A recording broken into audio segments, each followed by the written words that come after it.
regionale. Quindi. E allora eccoci qua, andiamo avanti con questa nostra, come dire, questa nostra analisi su quello che contiene il disegno di legge di Maria Elena Boschi, la riforma del Senato e la riforma del titolo quinto. Le province e i CNEL vengono eliminate. Fabio Bui è vicepresidente della provincia di Padova e sindaco di Loreggia. Lei ha un unico stipendio e in questo momento sta svolgendo la doppia funzione, quella che sostanzialmente andranno poi a ricoprire i consiglieri regionali e il sindaco che verranno designati per andare al Senato. Allora Bui, com'è questa doppia vita? Sicuramente è impegnativa, può alla lunga creare dei problemi, sì, il doppio incarico può creare dei problemi, fatta la tara dello stipendio che in questo momento non è tema di discussione, può creare dei doppi problemi perché te ora presenti, se fai bene il sindaco devi dedicare del tempo a far bene il sindaco. Mi immagino un sindaco di una grossa città, perché qui parleremo che al Senato andranno verosimilmente sindaci di grosse città, che poi sindaci e consiglieri regionali, quindi con incarichi di rappresentanza nella regione e nei propri enti importanti, e poi devi anche fare bene il senatore. E qui ho dei dubbi anch'io, perché vedo la mia esperienza in provincia. Com'è la sua giornata? Tante volte la mia giornata è che la mattina sto in comune tutte le mattine fino a mezzogiorno, poi corro in provincia, sto in provincia fino a sera, e quando non ci sono incontri nel territorio provinciale torno in comune, faccio le giunte, faccio gli incontri, tutti gli incontri che deve fare un sindaco. Però è una giornata cadenziata continuamente da impegni, in più hai anche ovviamente i tuoi impegni privati che certo, comunque c'è anche una famiglia, devi tralasciare. Ecco, sul doppio incarico mi crea qualche dubbio sul fatto dell'efficacia, perché io penso che mentre il sindaco di un comune piccolo può anche dedicarsi all'area vasta, non la chiamo più provincia, io ho già superato il concetto di provincia, all'area vasta, un sindaco in una grossa città può essere impegnato anche al Senato, secondo me può creare qualche problema, così anche il consigliere regionale. Certo. Certo. Allora andiamo avanti con quelle che sono, perché ci sono molte, giustamente come diceva anche prima durante la pubblicità il senatore Endrizzi, ci sono varie novità che vengono introdotte con questo disegno di legge. Allora andiamo subito con la grafica, proprio ecco qua, le altre novità. Allora innanzitutto scompare la limitazione di età per essere eletti chiaramente al Senato, poi scompaiono i senatori eletti nella circoscrizione estero e come si diceva prima non alla Camera però, cioè, vengono eletti alla Camera. Quelli per, solo alla Camera, esattamente, e cioè l'indennità, quindi lo stipendio è solo per i deputati e non per i senatori. Andiamo, ecco, c'è da aggiungere poi che c'è la questione dei senatori a vita anche, che non abbiamo ancora toccato. Allora restano senatori a vita quelli eletti prima della riforma, e quindi Mario Monti, Elena Cattaneo, Renzo Piano e Carlo Rubbia, e poi appunto ce ne saranno quelli eletti dagli ex capi di Stato, chiaramente. Ecco, a proposito degli ex presidenti della Repubblica, proprio oggi in rete sul sito del Fatto Quotidiano si puntava il dito su quello che viene chiamato il comma napolitano, e cioè il fatto che resti in Costituzione, in questo caso, quelle che sono come dire, quanto viene messo a disposizione degli ex capi di Stato per, tra virgolette, quelli che di solito si chiamano i privilegi della casta, e quindi è una sorta sono circa 600.000 euro che vengono messi a disposizione per il maggiordomo, l'autista, il portavoce e quant'altro. Il guardarobiere, telefoni satellitari. No? Ecco, questo ad esempio è una cosa che non è stata toccata Endrizzi, e forse era il caso di... non c'entra col Senato però questo No, c'entra con il non Presidente e gli ex Presidenti della adesso Repubblica. poi andiamo ancora avanti, perché... Posso dire? Prego. Noi non abbiamo sollevato clamore su questo aspetto, perché veramente si rischia un po', come diceva prima il professor Casen, di andare sul dettaglio e non vedere il bersaglio grosso. Salterei questo giro di commenti, se mi dà la parola però per parlare di altri problemi paradossalmente ancora più gravi. Adesso vediamo, io volevo parlare innanzitutto di come cambia l'elezione del Presidente della Repubblica, ad esempio. No? Vediamo la grafica successiva, eccola qua, l'elezione del Presidente della Repubblica, voteranno 630 deputati e i 100 senatori, e qui chiaramente scompaiono i 59 delegati regionali. Cambieranno i quorum però in questo caso. Allora, i primi 3 scrutini, maggioranza qualificata dei 2/3, dunque 487 voti, 66%. Dal quarto scrutinio al sesto serviranno i 3/5, quindi 438 voti, 60% contro l'attuale maggioranza invece assoluta del 50%. Dal settimo scrutinio servirà la maggioranza di 3/5 dei votanti invece della maggioranza degli aventi diritto. Credo che è tutto corretto? Sì, è corretto. E sostanzialmente resta com'è. Cioè che non c'è nessuna maggioranza in grado di eleggersi da sola il Presidente della Repubblica, come è giusto che sia. Perché anche nell'ipotesi 438, adesso era 505, adesso no, quella ultima, non ci arrivava il centro-sinistra da solo, pur avendo il premio di maggioranza, pur avendo la maggioranza anche al Senato, e anche dopo non ci arriverà, perché la matematica non è un'opinione. Se noi prendiamo 340, mettiamo che c'è il partito di maggioranza a 340 parlamentari alla Camera, giusto? Il Senato è di 100, è proporzionale, quindi proprio bene che vada, il partito di maggioranza potrà avere 50, forse 55 senatori, non potrà averne di più, perché se è proporzionale vuol dire che in ogni regione ci sarà 1 o 2 che va all'opposizione, d'accordo? E quindi sommando 3, 40, mettiamo anche 60 se fossero, arriviamo a 400, cioè avrà bisogno sempre di 40 voti, esattamente come prima, quindi deve mettersi d'accordo per eleggere il Presidente della Repubblica con le opposizioni. È una norma di garanzia assoluta. Giro la torta, è a torta, perché bisogna guardare sotto se è bruciato. Non devo fare confusione agli ascoltatori, è talmente chiaro questo che... Però usando gli stessi numeri io le dico che senza il partito di maggioranza, che ha i 340 garantiti alla Camera, non si elegge il Presidente della Repubblica. Ma anche adesso è così. No. Come si fa a eleggerlo? Mi dispiace. Come si fa ad arrivare a 505 adesso? In nessun modo si arriva, sono 1000, se fai la somma là, sono 1000, se facciamo la somma là, sono 1015, 1013, quello che è, insomma l'altra volta ce ne vogliono 505, d'accordo? Non si arriva mai senza il partito di maggioranza, mai in assoluto. Quindi questa qui è stata sistemata bene, questa vuol dire che certo che la maggioranza... Noi dobbiamo considerare però... La maggioranza ha il potere di proposta, il Presidente, però per eleggerlo deve essere eletto dall'insieme del Parlamento, almeno da una parte anche della minoranza, come ripeto è giusto che sia, perché è una figura di garanzia noi abbiamo costituzionale.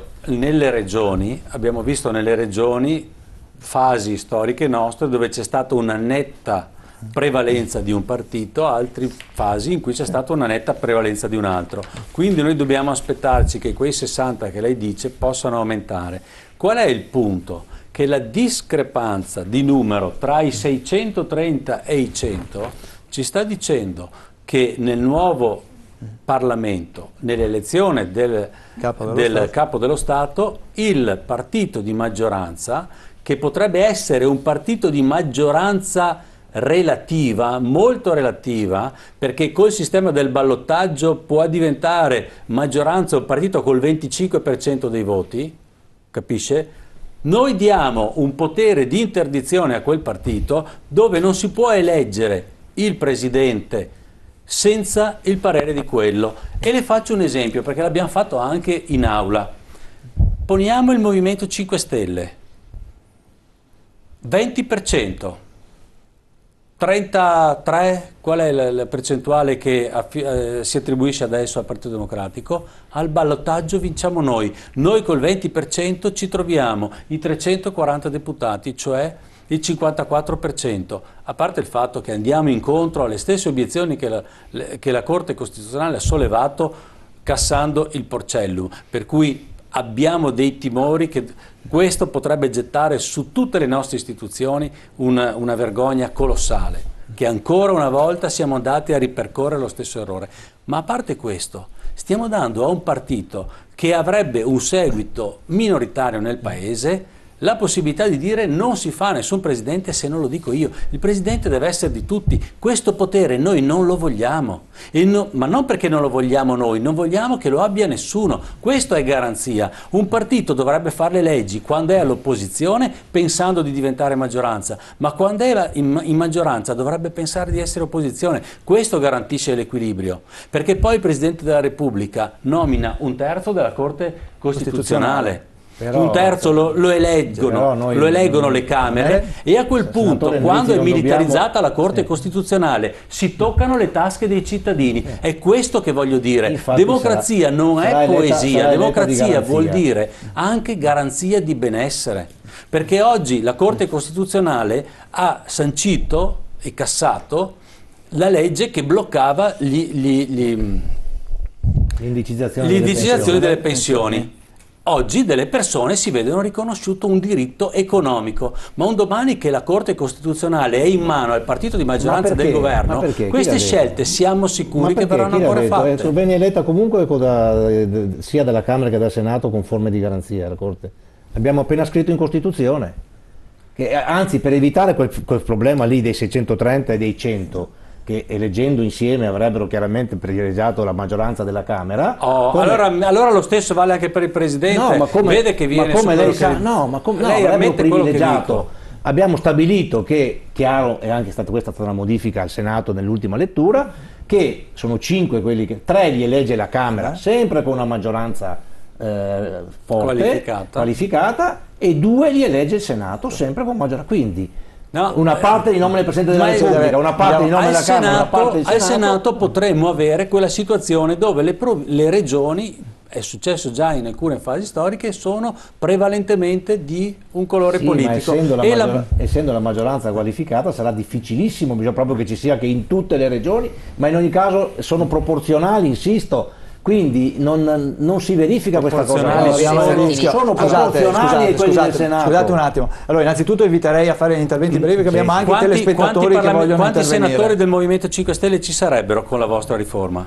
Per dire che è proporzionale. Dovremmo averne 25, no? No, per dire. Per dire, ma non per fare. Come vanno le elezioni regionali? Dipende come vanno le elezioni regionali. Dipende. Sì, infatti questo però in ogni caso ci sarà delle opposizioni, ci sarà 1, 2, 3 a seconda della entità delle regioni che entreranno comunque di ogni regione al Senato. Poi non so se siano di 5 Stelle, dipende se è l'opposizione o il governo, ma se è il governo entra come governo, cioè entreranno comunque. Ma non è in se avessimo maggioranza e minoranza non è in discussione il diritto di tribuna. Avremo i nostri eletti 2 secondo le proiezioni attuali, quando rappresentiamo, considerando che alle regionali magari abbiamo avuto risultati minori, tra il 15 e il 20% dei voti. Facciamo intervenire anche il professor Marino, che lo vedo pensieroso. Anzi, io volevo anche aggiungere per i telespettatori altri 2 aspetti. Innanzitutto, il Presidente della Repubblica potrà sciogliere solo la Camera dei Deputati e non il Senato, per quello tra l'altro di cui abbiamo parlato prima, e il Presidente della Camera diventa la seconda carica dello Stato. Ecco, Marino. Ecco, ma questo che l'elezione del Presidente della Repubblica, l'elezione da parte della Camera e del Senato nuovo dei giudici costituzionali, la questione dei cosiddetti senatori a vita, ovvero di quei cittadini che per merito verranno nominati nel nuovo Senato, diciamo, ci portano, e anche quello che è stato detto, ci portano, perché, detto senatore, non ci sarà più un Parlamento, cioè il Parlamento con questa riforma non ci saranno più i due rami del Parlamento, e infatti coerentemente non c'è più l'organo Parlamento in seduta comune che eleggeva il Presidente della Repubblica, eleggeva i giudici costituzionali. Perché non c'è più? Perché non ci sono più i due rami del Parlamento. Perché, e questo è l'elemento, infatti la Camera c'è anche la ragione che ha detto il senatore, certamente, però la Camera aveva votato che li eleggono insieme e quindi ci sono quei rapporti lì. E non voglio fare commenti. Il Senato invece ha detto che 2 il Senato, che sono molti di meno, e 3 la Camera, però c'è una ragione sistematica dietro. Devono essere eletti separatamente perché non c'è più il Parlamento di cui il vecchio Senato e la Camera erano i 2 rami.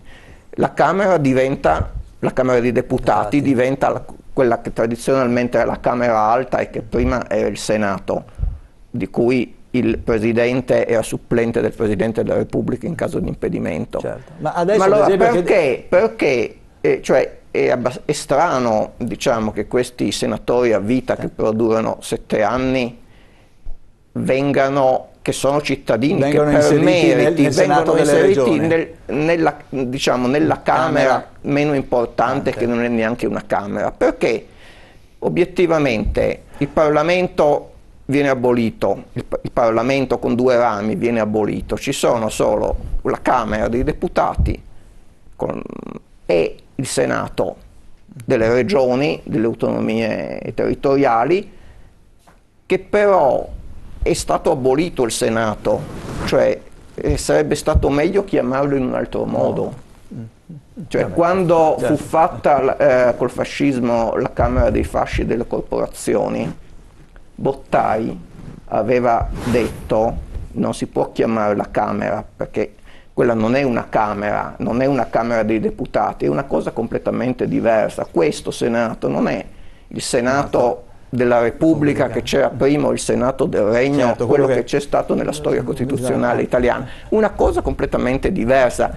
Sarebbe stato meglio chiamarlo Consiglio delle autonomie territoriali, e i suoi membri consiglieri, ma non senatori, che richiamano, cioè delle figure che la Camera più importante diventa la Camera meno importante, però vogliamo premiare dei cittadini per meriti e li mettiamo in quella meno importante. Dovrebbero diventare deputati a vita.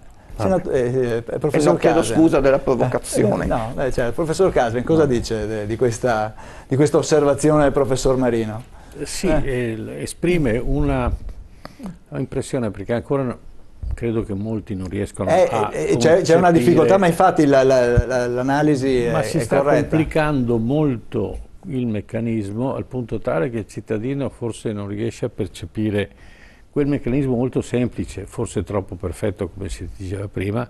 Eleggiamo la Camera, eleggiamo il Senato, poi questi esprimeranno le nostre intenzioni, i loro programmi, e noi li abbiamo eletti. Diventa una cosa estremamente complessa, per cui il cittadino non si vede rappresentato da questi. È vero che in forma indiretta alla fine sarà rappresentato, ma non ha una capacità di voto immediato, non c'è un rapporto immediato tra un senatore e un cittadino. A chi risponde il senatore? No, il cittadino. Non lo conosce neanche, non ha possibilità di... Non è più la stessa cosa. Adesso, noi 3 mesi fa abbiamo votato per la Regione Veneto. Abbiamo votato 50 consiglieri. Sì. E abbiamo votati un anno e più dopo, 2 anni dopo, anzi, alle elezioni politiche. I cittadini hanno eletto consapevolmente 50 consiglieri regionali, li hanno anche scelti nominativamente.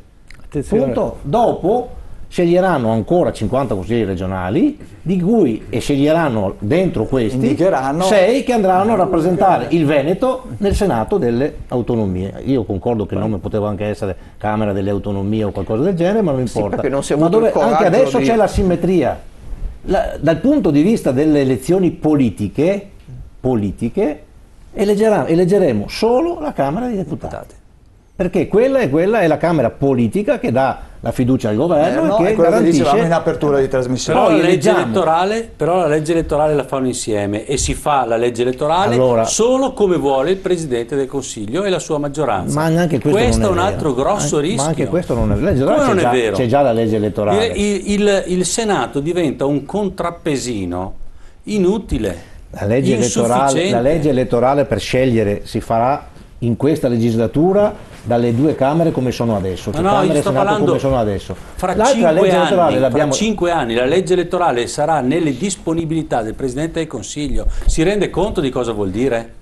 Esattamente come adesso. No, no signore, non è così Ma oggi. la Camera Oggi e siamo il in un Senato regime hanno votato- bicamerale anche per questo. Vabbè, comunque c'è una maggioranza, no? Una maggioranza alla Camera e una maggioranza al Senato che tra l'altro è anche omogenea. Quindi hanno fatto la legge elettorale. Domani ci sarà solo una Camera che fa le leggi. Appunto, sarà peggio. Questa è una novità. Sarà peggio. Sì, ma per evitare errori, eccetera, c'è il richiamo. Cioè la cosa in realtà di semplice non c'è niente nella vita, però bisogna anche raccontarla, a mio avviso, anche agli spettatori che ci ascoltano, che ci guardano, in maniera anche Adesso li cercando sentiamo. anche di semplificare, perché se no Guardi, c'è anche... Santini, Adesso io non ho problemi a riconoscere gli elementi validi, però in questa riforma ho visto violazioni regolamentari, forzature, imposizioni, ricatti. Se non si fa, si va a votare, e non andare a votare vuol dire che in questo Parlamento, dove tanto c'è stato di rinnovamento nelle persone, quindi ci sono tante persone come me alla prima esperienza Anche per me. che devono ancora maturare la pensione. Ci sono interessi economici che si sono cementati in questa maggioranza, e quando il Presidente del Consiglio dice o si fa la Costituzione come dico io, ripetuto in tante cose, dalla ministra Boschi, dal presidente del vostro gruppo Zanda, per quello che conosco, poi l'iter alla Camera l'ho seguito meno, perfino la Presidente Finocchiaro vi dice in aula: se si tocca, se si ripristina l'elettività, cade la riforma. Certo, un'altra cosa. No, sa cosa vuol dire? Quando la Presidente dice se non si approva l'articolo 2 e quindi rimane come oggi che i cittadini eleggono direttamente i parlamentari, cade la riforma, allora vuol dire che la riforma è stata basata sull'esproprio del diritto di voto. No, è stata basata sul fatto che la Camera ha una funzione, il Senato ne ha un'altra, e quindi siccome non ha più la funzione politica di dare la fiducia al governo, l'elezione è indiretta. Perché non avete dobbiamo accettato, andare- per esempio, Non è in diretta. Io devo chiamare la pubblicità, abbiate pazienza, poi abbiamo ancora 25 minuti, mezz'ora e ci sono i telespettatori. Allora andiamo in pubblicità, rientriamo, facciamo intervenire Attilio Motta brevemente e poi sentiamo anche i nostri telespettatori. A tra poco, dopo la pausa.